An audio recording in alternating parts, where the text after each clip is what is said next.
ویزای نومد اسپانیا فقط با 20,000 یورو اقامت اروپا و اجازه کار در کل اتحادیه بدون نیاز به مدرک زبان یا پیشنهاد کار. این فرصت رو از دست ندهید.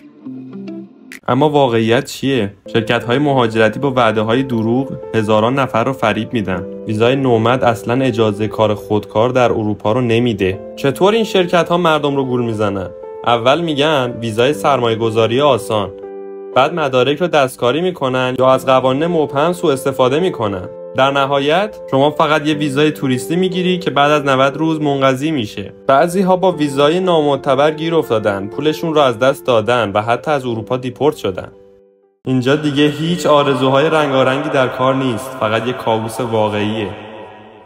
تحقیق درست میشه از تله‌های کلاهبردارها فرار کرد. همیشه از وکیل رسمی مهاجرت مشورت بگیرید. اگر به شما گفتن ویزای نومد مساویه با اجازه کار در اروپا، بدونید دارن دروغ میگن. این ویدیو رو به همه نیازمندان مهاجرت نشان بدهید تا دیگر قربانی نشن. با پاسپانیا به همه آرزوهات برس.